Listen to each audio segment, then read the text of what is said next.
His Divine Grace, HH Bhakti Caitanya Swami, Srila Prabhupada Ki Jai, ISKCON Standaracharya Srila Prabhupada Ki Jai, Grantaraj Srimad Bhagavatam Ki Jai, Shri Pancha Tattva Ki Jai, Sankirtan Yajna Ki Jai, ISKCON Newcastle Yatra Ki ISKCON Sunderland Yatra Ki God Premanande. All glories to their Samu devotees. All glories to their Samu devotees. All glories to their Samu devotees.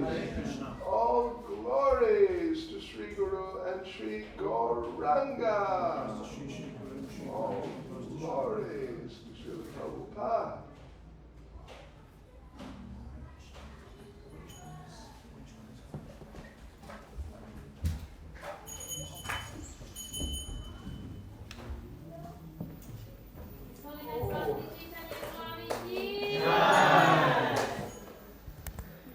Upload some cake.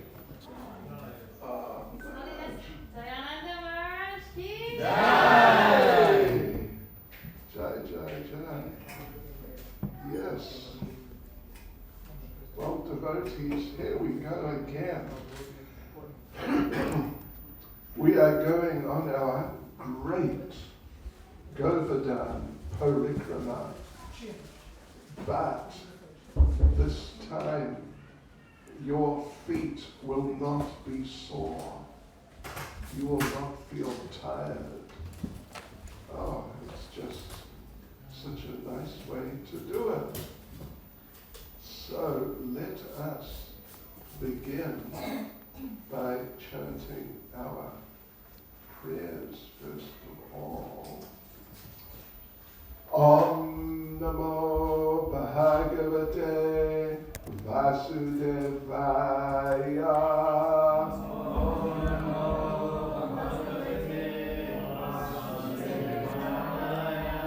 Om Namo Bhagavate Vasudevaya. Om Namo Bhagavate Vasudevaya. Om Namo Bhagavate Vasudevaya.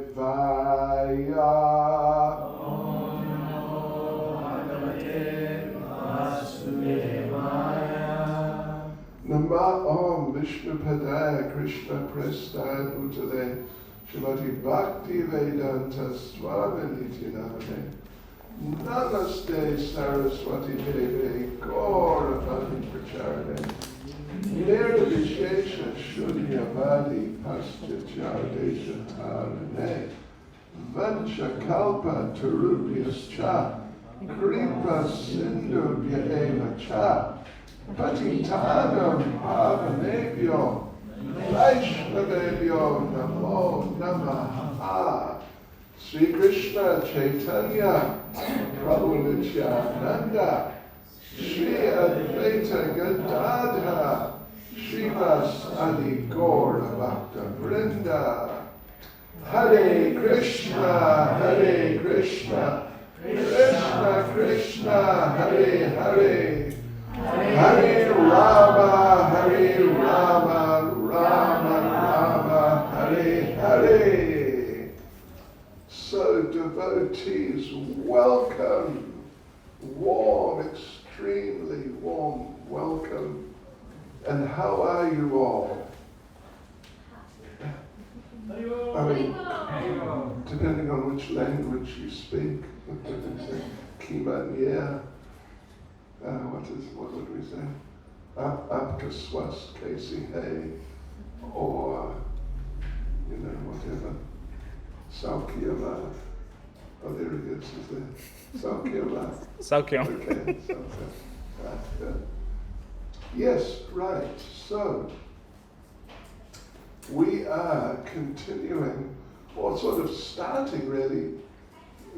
Yesterday we were just kind of getting into the mood in different ways for this amazing event or the amazing story about the Govardhan Puja.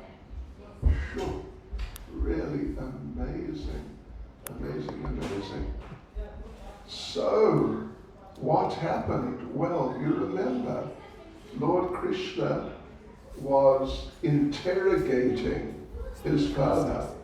What you doing? What you doing, Peter? What you doing? Why are you doing this sacrifice? Who's it for, Peter?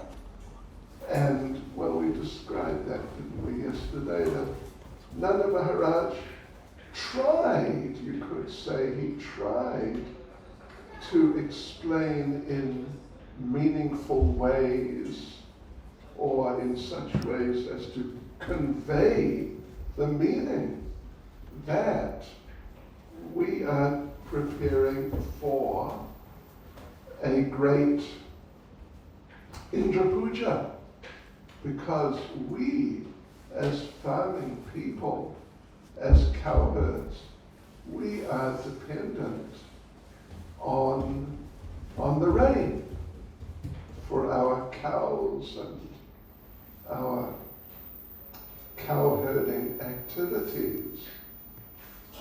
So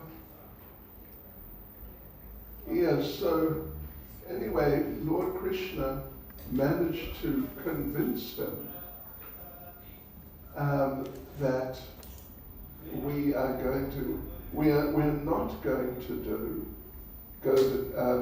Indra Puja. We are going to do Govardhan Puja. And so they did. Actually, we're just coming up to that. Anyway, it ended up with Indra not being happy, but we're getting ahead of ourselves a little bit. So that's what they did. They took all the food preparations which they had cooked and gathered and so on, and offered them to Govardhan Hill. So let us just get into it. Let us just get into it.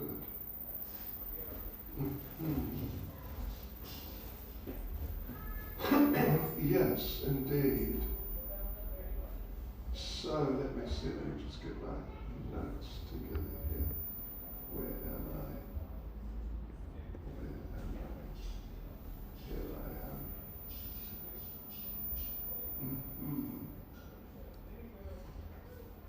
Govardhan Parikrama. Yes, right. So they took all the food offerings. They had cooked, gathered, accumulated, whatever. So many different preparations, food preparations. They were going to offer to Lord Indra, but now they're going to offer them to Govardhan Hill. So, devotees, listen to this. And don't worry, as far as I know, there will be prasadam at the end. Is it? Is it? We heard a rumor. We heard, yes, a rumor. There's going to be. So, because I have to now recite to you the names of different food preparations that were offered. Yes, right. So, the peak of Govardhan Hill, rising out of the middle of the hill, looked like a crown made of white camphor. There were multicolored cakes stuck on the sides of Govardhan Hill, which looked like stones and boulders. At the base of the hill, there were clay pots full of milk, yogurt, sweet rice, rubbery, and so on. And many types of sabjis, vegetable dishes, like potato, cauliflower, pea, cabbage, different types of beans, karela, bindi, methi, and different types of spinach dishes. What other types of vegetables can you think of? I don't want to disturb you, but how about like squash, different types of squashes, that sort of thing. Shoo-shoo! I'm so sorry. What an offense.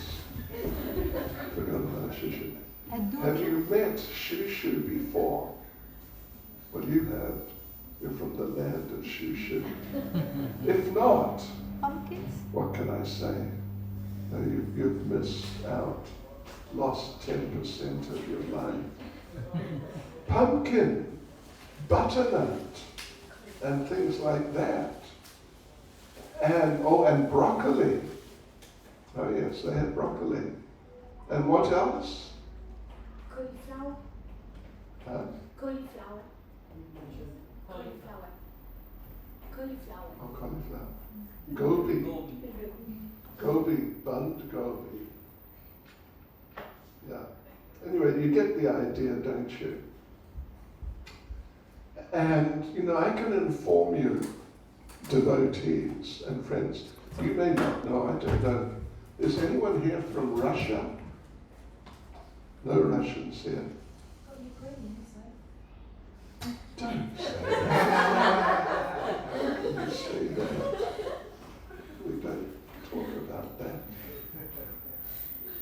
But there's a preparation from Russia which I'm quite experienced in eating, which is really nice. It is called, in Russian, kartoffel po-derevensky, which means village-style potatoes. And it is quite something. Any of you familiar with Lithuanian culture? They make a cold yogurt soup called sholty bolshe, which is amazing. I'll have to take you to Lithuania sometime so you can experience it, because it's really amazing. One of the nicest things I've ever had. Anyway, all these different types of sabjis and cakes and sweets, different types of samosas, cauliflower and peas, sweet corn and paneer, methi and paneer, mung dal, sprouted mung dal, varieties of kachoris, including those made with urad dal, and many others, and hundreds of rice preparations, many types of dal soups. The Gujaratis, not all of them, but a few of them, they make a soup. A dal. It's, I don't know if it's tur dal or what it is, but it's not mung. And they use gur, so it's kind of sweet. And I tell you what, it is just really nice. Then different types of sweets. Chum chum, are you familiar with, you don't know of chum chum? What happened? Chum chum, you familiar? Any Bengalis here? Apni Bengali. Oh, tikache. Okay.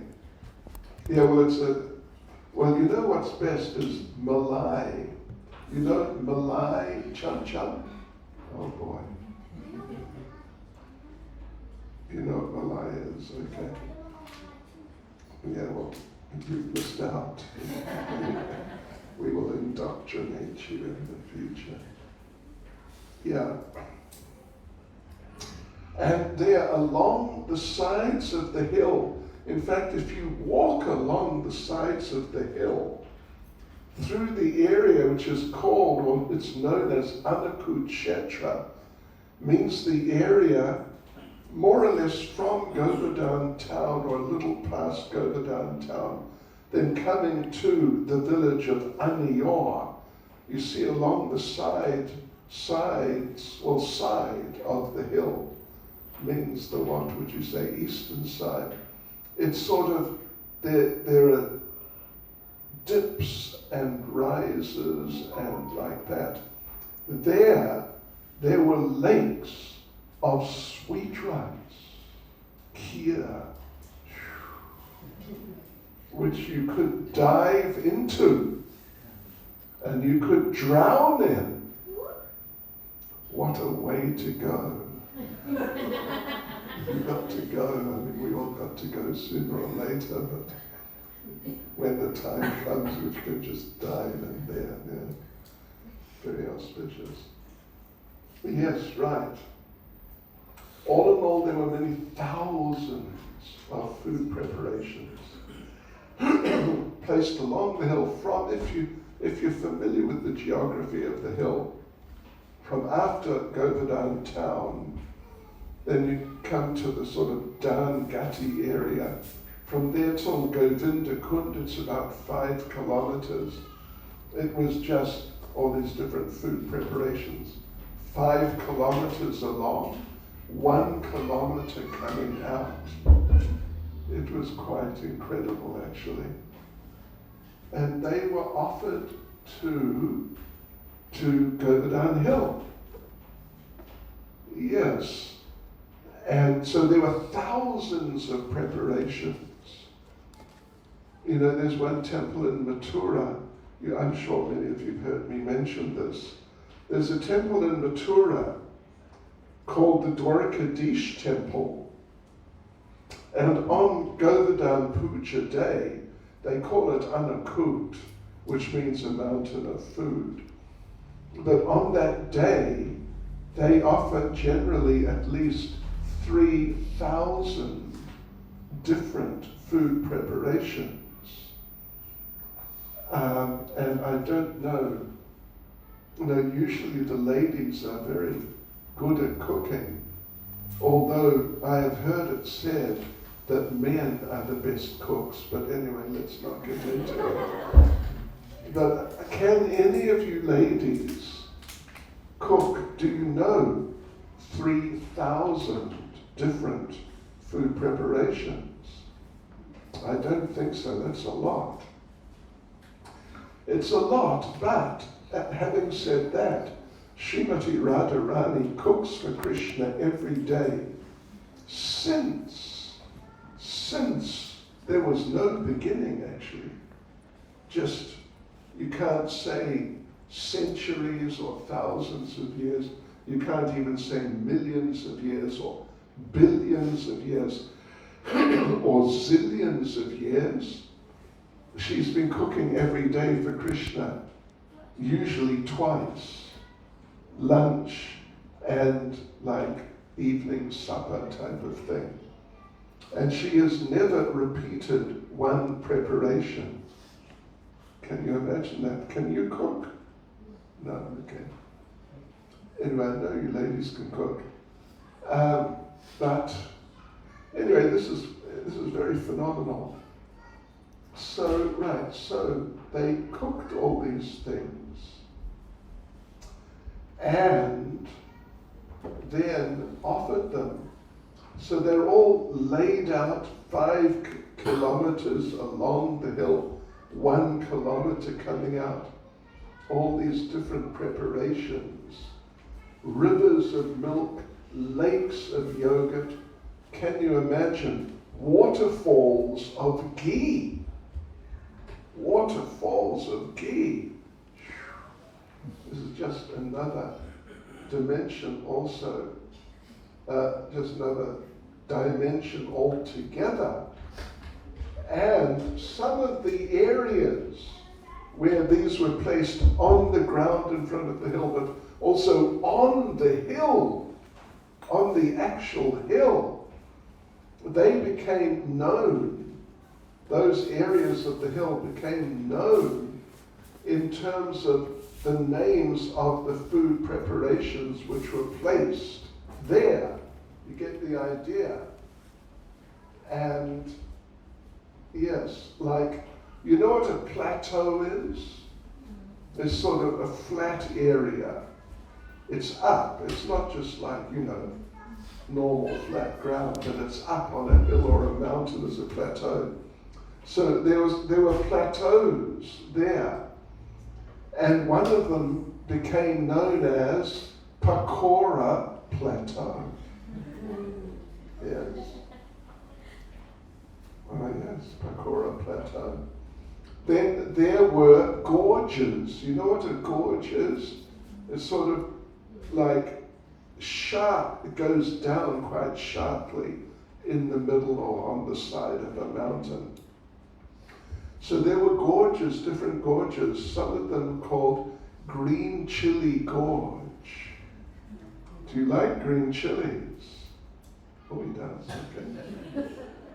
And then there were different slopes, different angles, different points in the hill, different heights.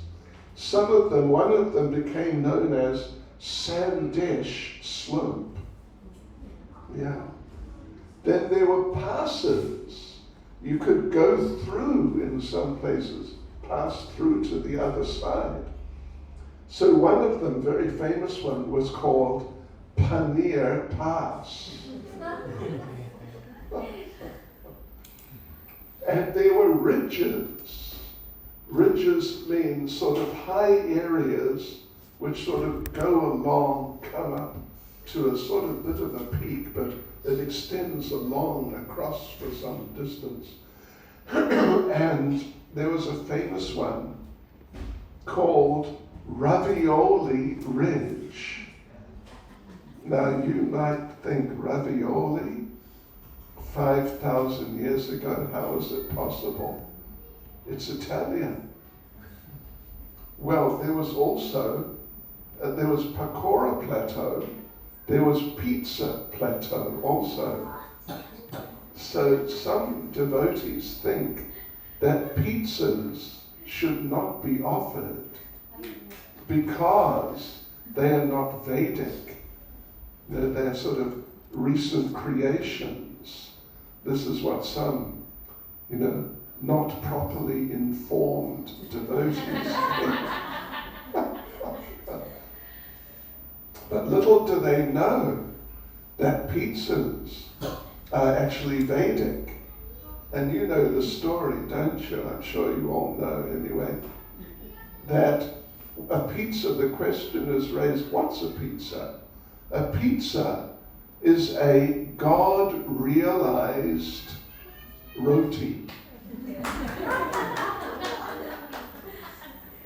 Yes, God-realized roti. God-realized chapati. So they have ravioli also. Yes, in Vedic times. Then there were valleys. And there was one big valley. It was called Veggie Valley. There was sort of a ravine. You know what a ravine is? It's kind of like a gorge. It's just very steep. Very steep. That was called Rajma Ravine. Then there were canyons. And there was a canyon, take a guess what its name was. Kofta Canyon. So all these places, no kidding, all these places became known like that in terms of what preparations were put on them during this huge offering. So there you go. Of course, they've forgotten now, the times have changed, but when you go there next, you can remember this and just see within your mind. So, right. So now, at this point, devotees, at this point, a very amazing thing happened.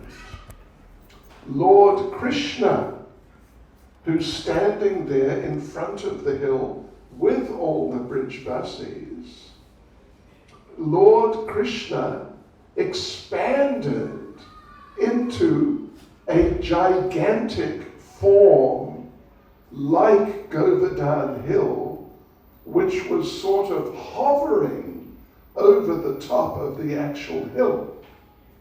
Yes. And so everyone's just, astonished. What on earth has happened? But then, to take the point even further, that gigantic form spoke to them and said, this is a form of Krishna, and everyone could see, because it had come from Krishna, so everyone understood, actually, this is a form of Krishna. So then that gigantic form of Govardhan addressed everyone. The demigods see themselves as different from you, means all the Brijbasis. But I do not see myself as different from you. And then that gigantic form of the Lord said, now watch, I will eat your offerings right in front of your eyes. So then Govardhan, that gigantic form of the Lord, started eating the different preparations. He ate in a couple of seconds 1.5 tons of rice with different vegetable preparations. Then he drank all the yogurt and ghee from the lakes and ponds and rivers and waterfalls. Can you imagine just bathing under a waterfall of ghee we mentioned earlier? This is something else. Yes, one of our little devotees is kindly demonstrating how we should chant. As Prabhupada said, like a child crying out for the mother. Thank you. Good, I think it's a girl, is it? Or anyway, good child. That was very beneficial for us. Keep it up. So drinking from these rivers, ponds, waterfalls, etc., of all these different liquid, milk-derived preparations, that gigantic form of the Lord emptied them all. Just emptied them all. And then he stretched out, he manifested multiple arms and multiple hands, and stretched out his hands to take the food from all over, because it's 5 kilometers long. Yeah. And suddenly, devotees, do you know what happened? All the food came to him. Yes. All the food came to him from all sides. Just as sparrows come flying when they see grains. We were at the park. John Steele, is that what it's called? Something like that. James Steele. There were no sparrows, but there were geese. And people were trying to feed the geese. And there was one small girl, kind of smallish girl, not that small. She was trying to feed the geese. But you know, there was a whole lot of geese. The geese, she'd feed one geese, another goose would come close, and she'd have to back off a little and feed that one. And then the others came forward, and she'd have to step back, and she was in retreat. And the geese were after her. Not exactly, they were after whatever food she was distributing. And poor little girl started crying because she thought the geese were going to get her. So anyway, yeah, just like sparrows come flying or birds come flying when they see grains. So, placing vegetables in the middle of his hand and piles of rice on his hands surrounding the pile, if you get the idea, which is in the center of his hand. With his right hand, he was eating like that. And as he's doing that, he was shaking the tip of his, is this the index finger? Yeah. Okay, the index finger. He was wiggling the tip of the index finger of his left hand to mock Indra. Yes. So with his hands, he quickly consumed huge quantities of food in seconds, just in seconds. And all directions became filled with his hands, many hands, extending and bringing something back and extending and bringing something like that. And the people of Vraja could see all this happening. And then suddenly, all the foodstuffs were gone. Even though it had appeared just, a minute earlier, something like that, maybe just 30 seconds, but just a very short time before. It seemed there was so much food, you could not count how many preparations and how many kilos and tons and so on like that. But then suddenly it was gone. Yes, right. So then the whole situation changed drastically. Suddenly that the gigantic form of the Lord, who was hovering over the top of the hill, suddenly started displaying like symptoms of being dissatisfied or not fully satisfied. And suddenly, in a loud voice, he called out, "Aniyor, Aniyor, Aniyor," which means, give me more food. So what did he call out? Aniyor, Aniyor, Aniyor. You sound like you're half asleep, actually. He was feeling hungry. So he was calling out, "Aniyor! Aniyor! Aniyor!" What was he calling out? Aniyor! Aniyor! Aniyor! That's better. Yes.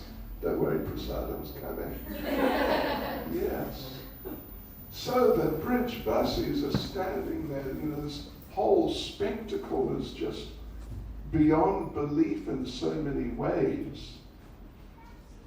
So, but when they heard him calling out for more, ani or, ana means food, and or in sort of North Indian languages means and or more food, or literally food more. Yeah, something like that. So the bridge buses understood that, yes, we just have to prepare more, because, we gave up the Indra Puja. And so we decided to do the Govardhan Puja. Now we've done it. But Govardhan is not satisfied. So what are we going to do? We're in big trouble here. So he wants more, let's go and get more. So they ran home, came back with whatever foodstuffs they had left at home. And then a second grand offering was made to the hill on the same scale.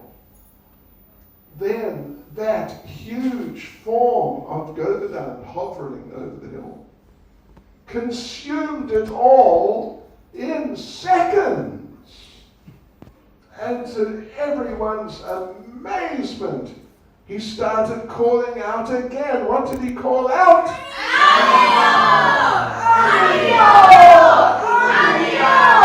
Give me more! I want more! So everyone was in anxiety, particularly Nanda Maharaj was in great anxiety because he's the chief. He's the head of the community. He's like the king in a sense, although he's a Vaishya, but he's like, well, the term Maharaj is used. So he's responsible, basically, for them giving up the Indra Puja and taking up a Govardhan Puja, because Krishna had said, this is what we need to do to get our requirements fulfilled for our cow herding and looking after the cows and to get rain and get everything that we need for our successful farming activities. We don't need to worship King Indra. We need to worship Govardhan Hill and the cows. Yeah, but look at this. The hill is not satisfied. So what does that mean? It means our Govardhan Puja was a failure. And we are failures. And we are in big trouble. We're in really big trouble. So what are we going to do? What on earth are we going to do?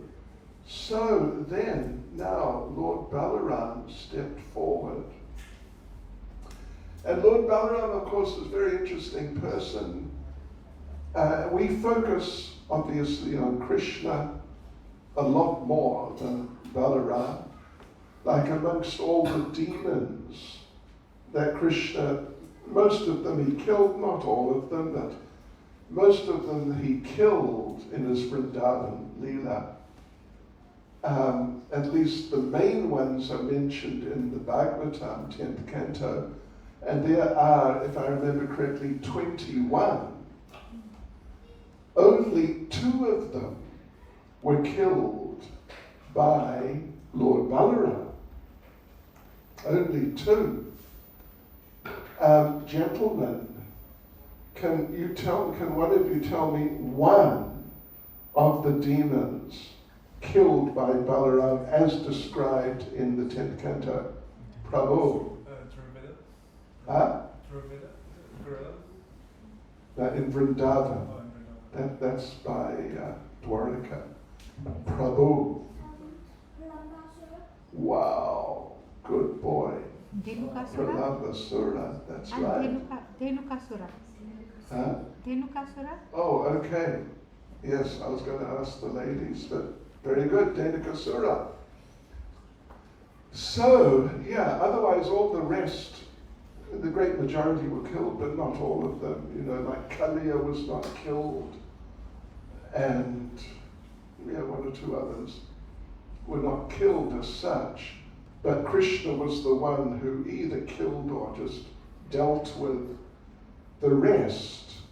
As described in the Bhagavatam, of course, there was a lot more than 21.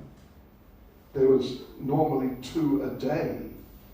So in other words, while Krishna was there herding the cows or calves, there were thousands, actually.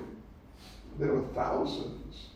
But in the Bhagavatam, 21, I think it's 21, are described. So, yeah, that they're all, Krishna dealt with them except those two, Pralambasura and Dhenukasura. So, I mean, it gives us sort of an idea of the balance between Krishna and Balaram in terms of the descriptions of the 10th canto, that Krishna figures a lot more, really a lot more than Balaram, although Balaram's there in certain pastimes. So, okay, Balaram. Now the thing about Balaram is, though, that Balaram is famous for being intelligent and knowing how to sort things out when there's some conflict or some sort of situation, difficult situation arises. Balaram is expert at dealing with such situations. And in this situation right here, you know, they are in extremely big trouble because Govardhan is calling out, give me more, I want more, but they don't have any more because they just emptied their stores at home. They just have nothing left at all. And he wants more. If he doesn't get it, well, you know, he is really going to be not satisfied at all. So anyway, Lord Balaram, known as the crest jewel of the intelligent, Lord Balaram figured out what to do. So Lord Balaram took one tulsi leaf, climbed up on the hill and even on that other form that was hovering above the hill, and gave the hill or the Lord in the form of the hill that one tulsi leaf, one, ek number.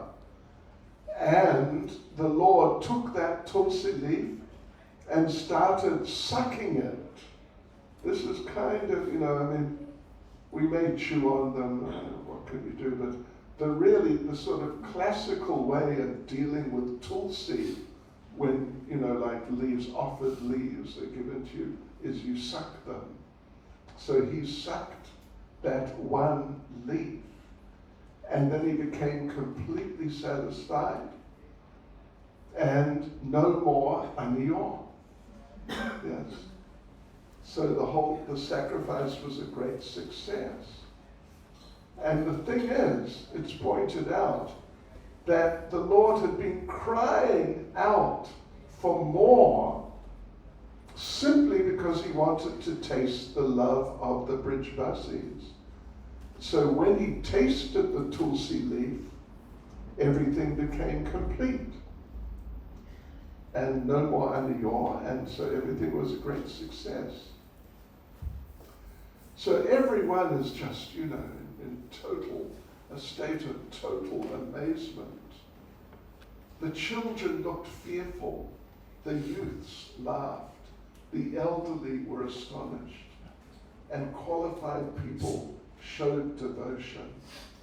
Then Govardhan gathered water, washed his mouth with the water, and spat it out, which created rain, which fell on his back on the hill, yes, and made grass sprout up on the hill. And then after washing his mouth, he took bamboo sticks to clean his teeth and started chewing betel. So, Hare Krishna, what a situation. Can you imagine being there? Well, you never know. If you keep chanting your rounds and really, you know, doing so extremely attentively, you may end up in this pastime sometime in the future. You may have heard, I'm sure some of you have definitely heard, that when we talk about chanting nicely, really properly, and chanting in such a way that the Lord will be pleased. Of course, our dear little child was so kindly giving us a demo. But you don't have to quite do it, like screaming.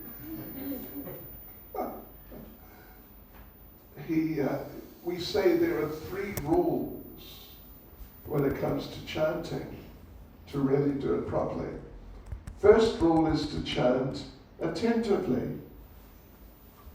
Second rule is to chant attentively. And the third rule is, whatever it takes to do it, but chant attentively. That's it. And anything else is just a detail. Just, you don't need to worry about it too much. So then the time came for offering arati. Because, after a bhoga offering, after a food offering to the Supreme Lord, then after the food offering, we offer arati. So the Brijbasis became bewildered, and they had palpitations of their hearts. How are we going to do arati to this massive form? Where would we start? I mean, where are the feet? Where's the waist? Where's what to do? How to do this? Because, of course, even today, Govardhan Hill is, like along just one. It's 23 kilometers around, means like 11 or 12 kilometers along. So how are you going to offer arati? So Krishna, our hero, he just laughed and then manifested a giant lamp, which itself on its own hovered about and was offering itself with 1,000 wings, was offering itself to Govardhan Hill. How's that? Yes, with 1,000 flames. So then after that special form that Krishna manifested, after giving blessings to everyone, he suddenly disappeared. And the people offered their obeisances, and the whole thing was just so overwhelming. They just stood there, motionless, like pictures. You know how to sit still? Okay. Like a picture. Stay like that. Don't move. We'll get back to you after. So in this way, the food offering to Govardhan Hill was successful. And then, then they did Govardhan Parikrama, and they prepared another feast somehow or other. Don't ask me how they did that, but they did that and circumambulated Govardhan Hill just singing songs about Krishna.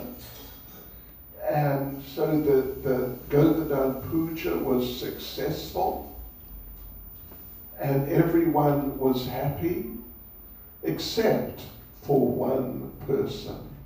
Who was the one person? Indra, you got it.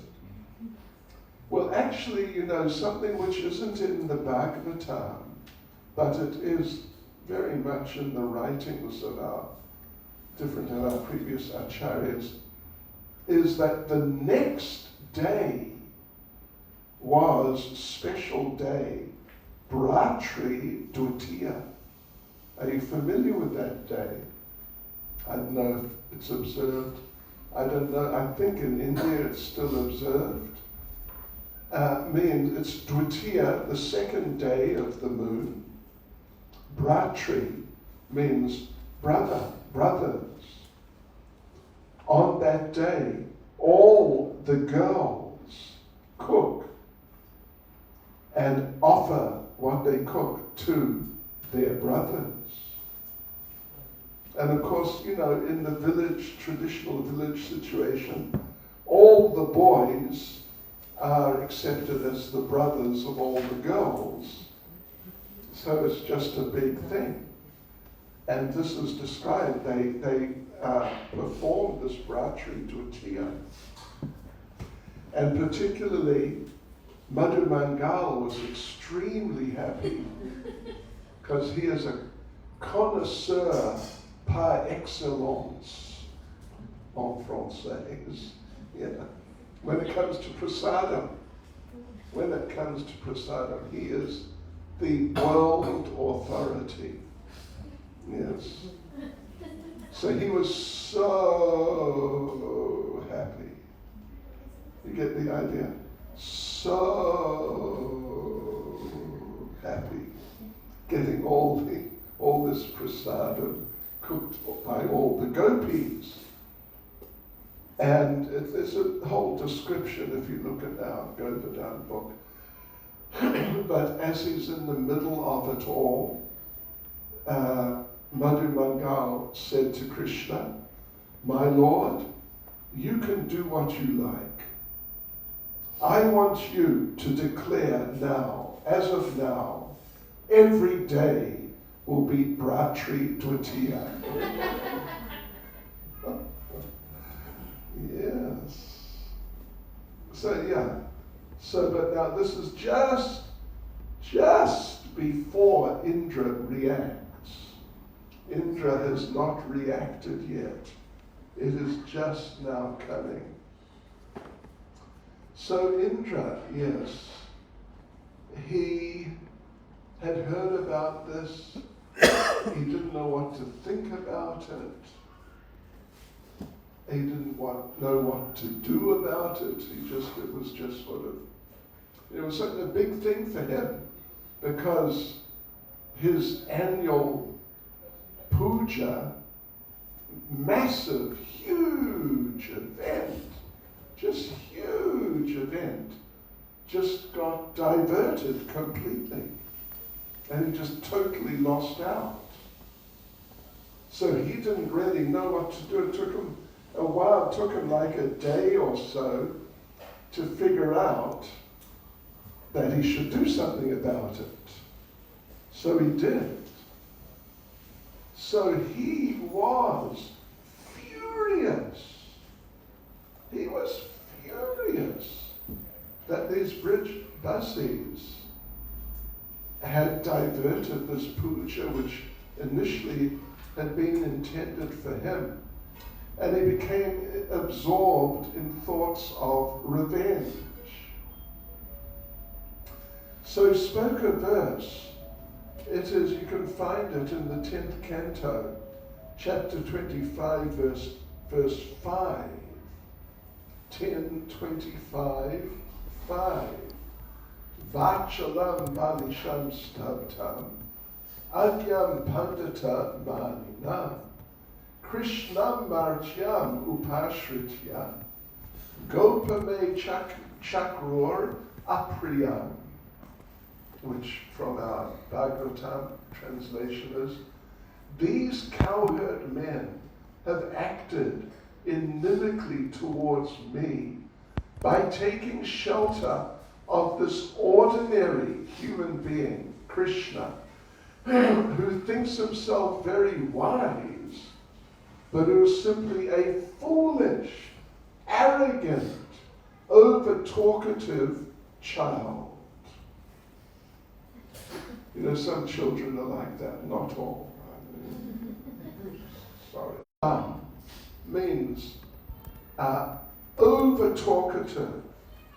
Balisha means what? Well, it means he's a child. Balisha. Stabdam means he's arrogant.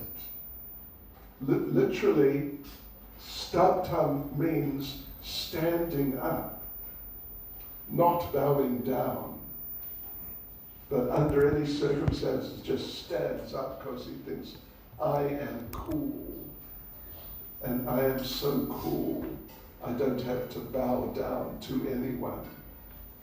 This is stabtam. Agyam. Agyam. Gyan means knowledge, so agya means foolish. Foolish. Pandita maninam. Pandita maninam. In his mind, he thinks he's a pandit. Krishna, Martyam, but he's just an ordinary human being. Martyam means he's going to die. Yeah. Upashritya. So, like this, Gopane Chakra Apriyam, these cowherd people have taken shelter of this Krishna. So anyway, now interesting little point is that here Lord Indra, of course, thinks he's uttering great criticisms, or, he thinks that he's making very intelligent evaluations, actually. Not just criticizing, but he's evaluating very astutely what is the situation with these cowherd people and with Krishna himself, by making all these very severe criticisms, very aggressive criticisms. But our great Acharya, Sridhar Swami, says that unknown to Indra, Mother Saraswati, the goddess of learning, was praising the Lord through those insulting words as follows. He says, Vachalam literally means over-talkative. But Saraswati is saying that whatever he speaks, it's revealed scripture. Yes. And Balisham means just a child. But Saraswati uses this word in the sense Krishna is completely unpretentious, like a child. You're unpretentious, right? You don't even know what it means. Yeah, it means not putting on a show, like I'm cool, not pretending, unpretentious. Yes, and by saying that Krishna is stabdam, means standing up or arrogant, Indra is saying that Krishna is not humble. But actually Saraswati is glorifying the Lord because he has nobody to bow down to. Who's he going to bow down to? Everyone must bow down to him. And that's actually correct. Yes, he's superior to everyone. So then Indra says he is agyam, which means he's ignorant. But really what he's saying is that the Lord is omniscient, and as such, he has nothing more he has to learn. So agyam. Yes. Then pandita manina. That's very nice, actually. That he takes it to mean that he, maninam, in his mind, Krishna thinks he's a pandit. But maninam also means a jewel. He is the jewel amongst all the pandits, Krishna, amongst all the knowledgeable, all the scholars. Yes. And by saying Krishnam Martyam, that he's a mere child, And, ordinary human child is going to die sooner or later.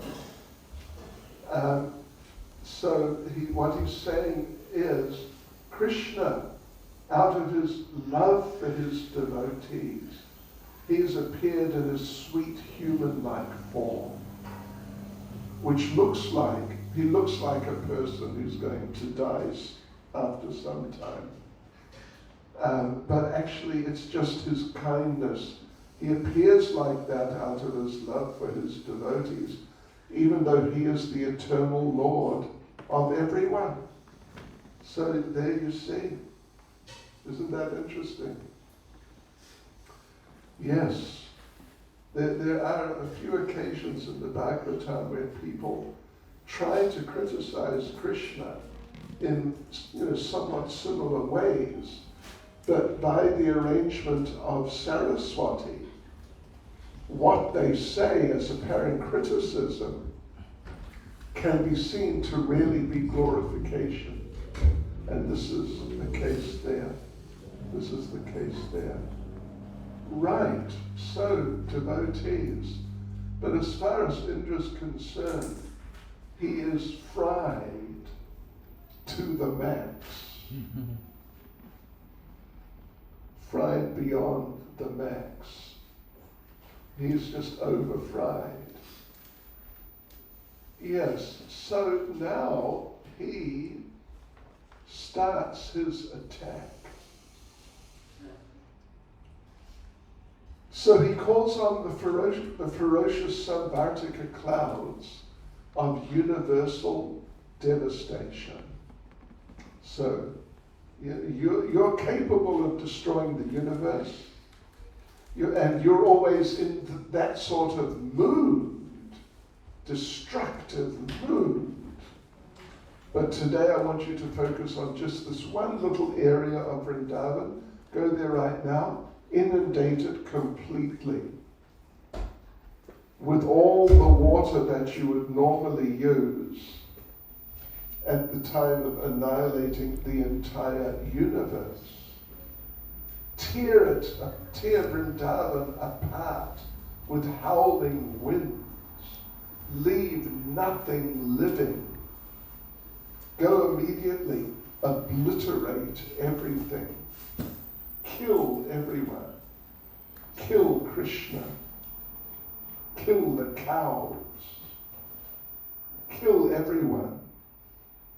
And an interesting little point I just learned a couple of days ago, that he said, kill everyone except Nanda Maharaj. Let him live, because he is the head. He is responsible. I want him to see when everything is destroyed and all the living entities, the humans, the cows, and just all the animals and birds, they're all dead. I want him, Nanda Maharaj, because he's responsible. I want him to see what has happened because of his becoming bewildered by this little Krishna. Well, you probably know that the name Krishna is, it's a fairly popular name in Hindu society. Maybe we've got a few Krishnas here, I don't know, but I'm sure we've got a few Krishnas in Newcastle. Okay. I was in Mauritius. Yes. On l'île de Maurice. Some years ago now, like 5, 6, 4, well, it was after COVID, a few years ago. And I met this young man, and I asked him, what's your name? And he said, Krishna. I said, really? Krishna? Yes, my name's Krishna. I told him, I've been looking for you for years.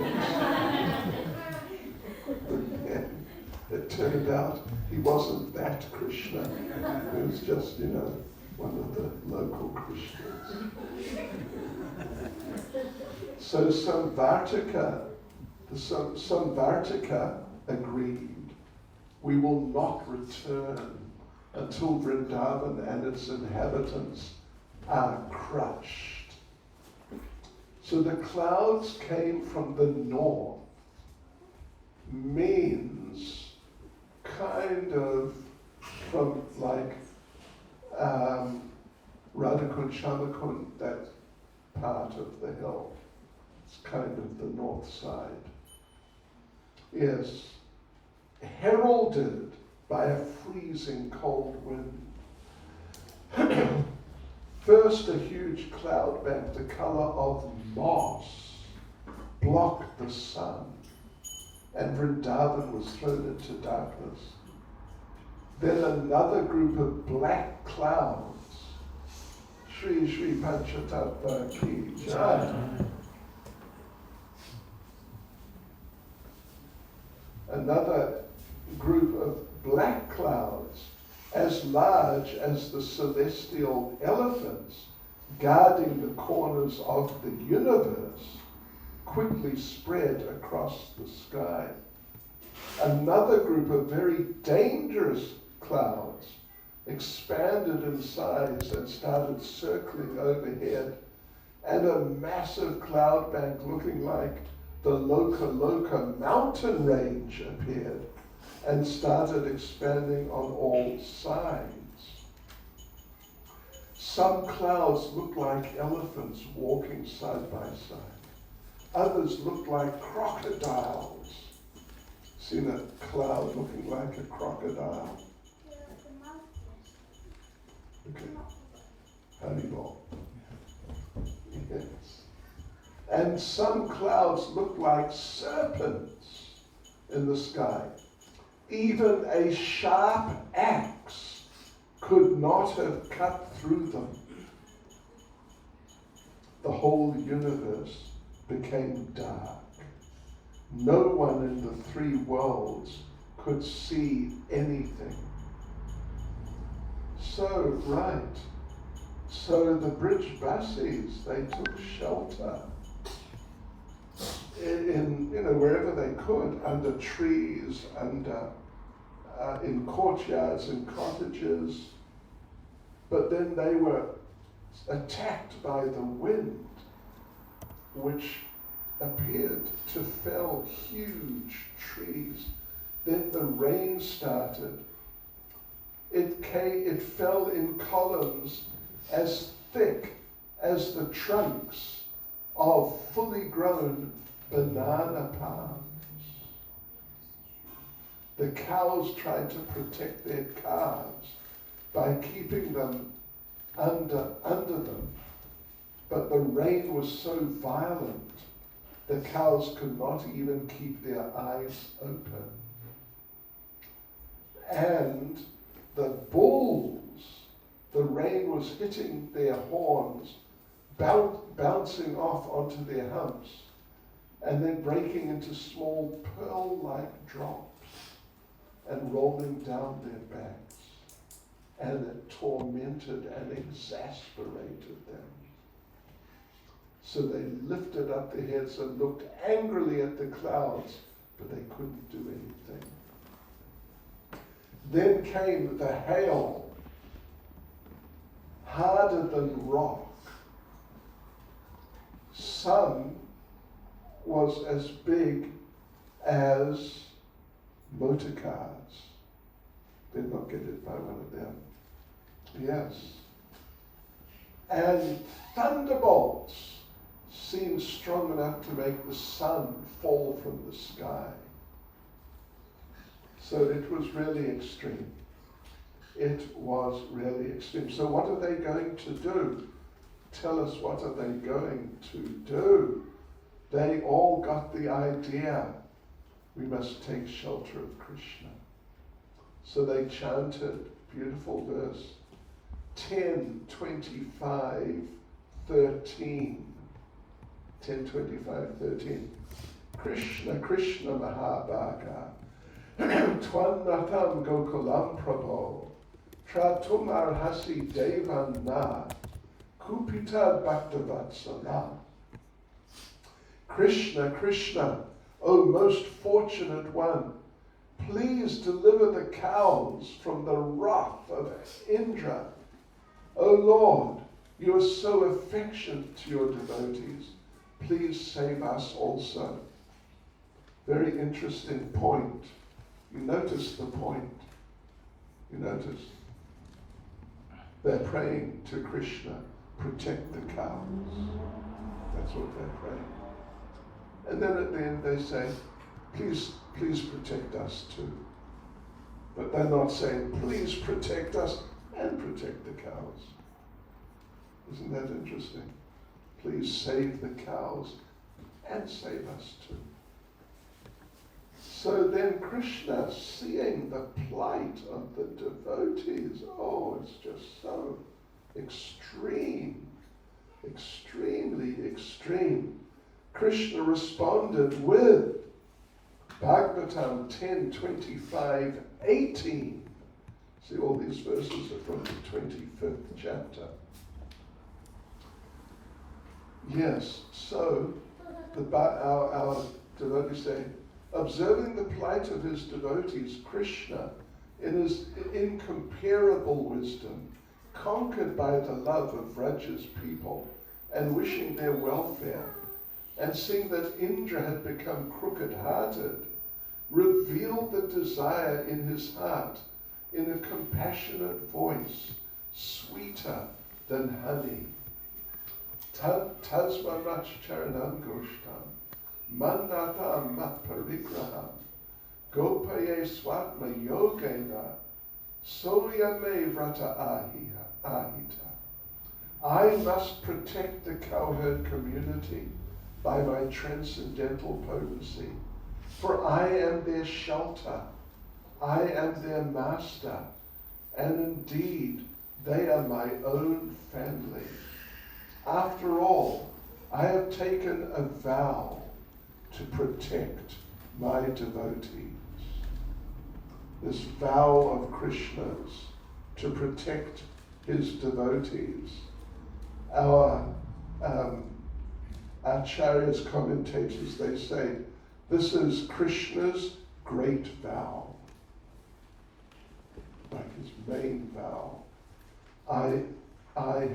I will protect my devotees.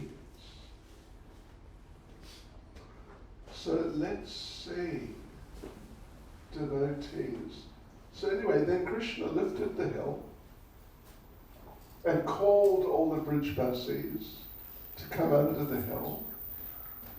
And they came under the hill, and all the cows and sort of like the main animals came under the hill. So now they're all under the hill. They're all under the hill with Krishna. And Krishna's holding the hill with the little finger of his left hand, not even his right hand. Generally most people, their right hand is stronger than their left hand. But the left hand, of course, is used for dirty things, unclean things. And this is, it's Vrindavan, but still it's dirt, it's earth. So he uses his left hand. And small boy, 7 years old. How old are you? Wow.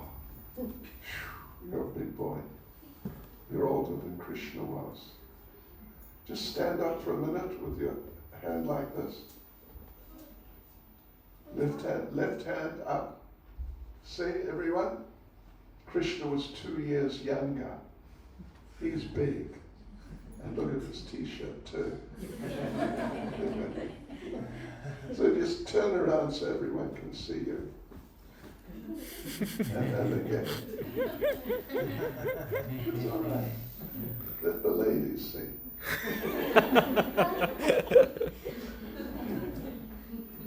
Okay, well done. We should applaud, actually.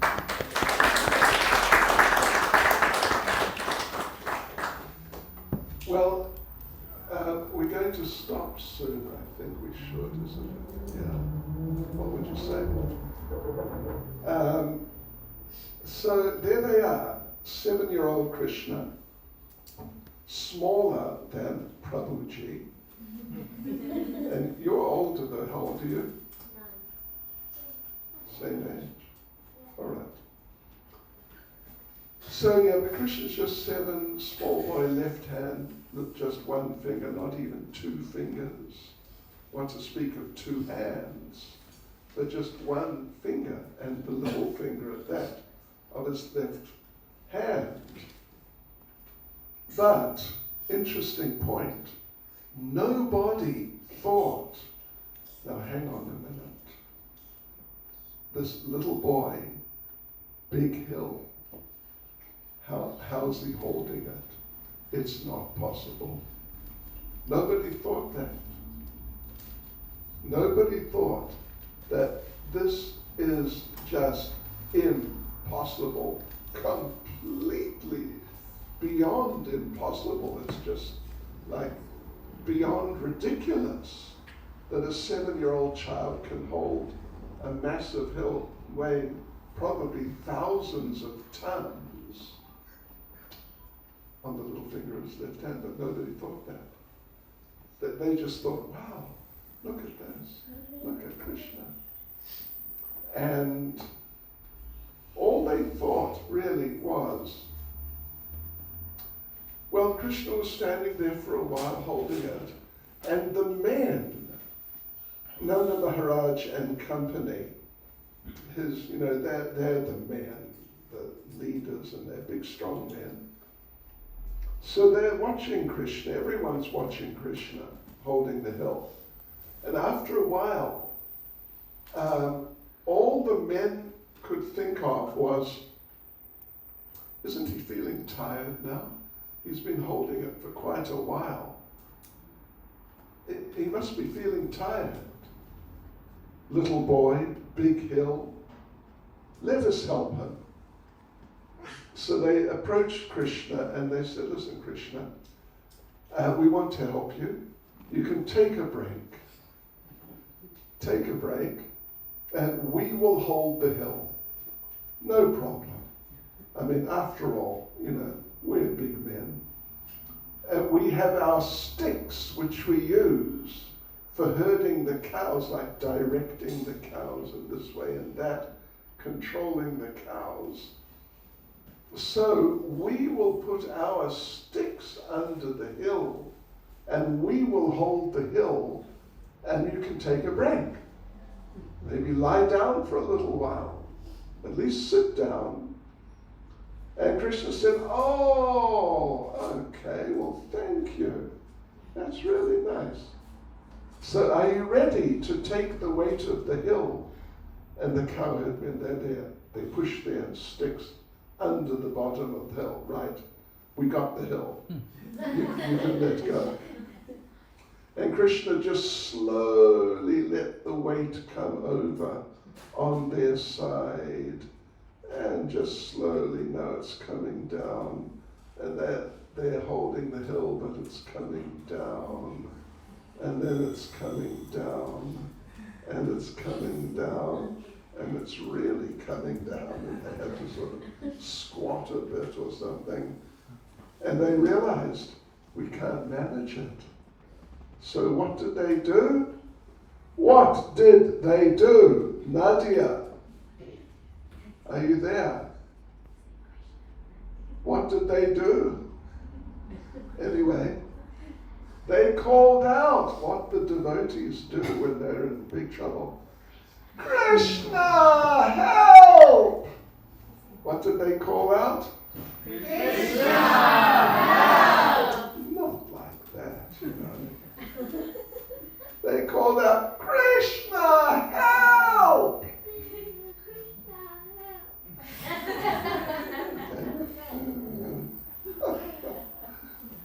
Yes, so then Krishna took the weight again and pushed it up again. So, I think, boy, that was close. Then Mother Yashoda and some of the other ladies were watching. And they were thinking, he's been holding it for a while. He must be tired. His hand, his finger must be tired. Let us go and massage his hand and his finger. So they came over, they started massaging his hand and particularly his finger and saying, how are you feeling? Are you feeling better now, Krishna? You feeling better? And Krishna was saying, yes, oh, thank you, it's great, wonderful, thank you. And then Madhu Mangal was there, Krishna's funny Brahmin friend. And he thought, this Krishna, look at him. I've known him for a while. He's not that strong. Because Krishna, when he has sporting pastimes with his friends, like maybe they're going to race, they're running, having a running race, or something like that, then Krishna, because he loves his devotees so much, he always lets them win. And he always comes last, because he loves his devotees so much. Yeah. So, but as a result, Krishna has developed a reputation for being a loser. He never wins. So when they have team matches, then two of the boys become the heads, each one is head of one team, and they choose different of the cowherd boys, one after the other, to join their team. What's your name again? What's his name? Nikunj. So one of the boys says, I'll take Nikunj. And you're Abai, right? And the other one says, well, I'll take Abai. And someone else says, I'll take Dadana Prasad. And someone else says, I'll take Nadia.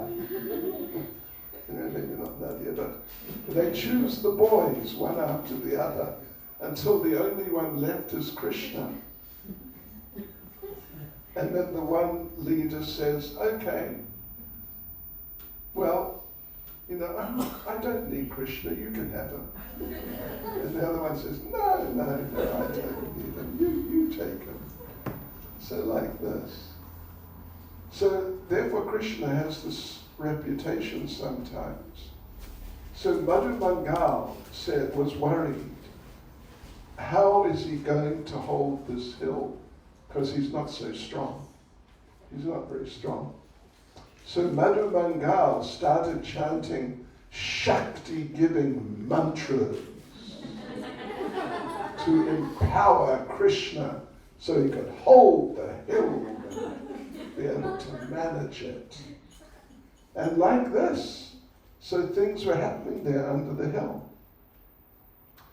So there you go, devotees. So we will continue tomorrow. Same time, same place. 6:30 right here. And yes, good. Thank you for bringing notepads and pens and so on. That's good, because Prabhupada said, if you want to remember all this, Shri Shri Panchatattva Ki Jai. Srila Prabhupada made the point that in Kali Yuga, good memory means write it down. Otherwise, you'll forget. Okay, devotees, there you go. Hare Krishna.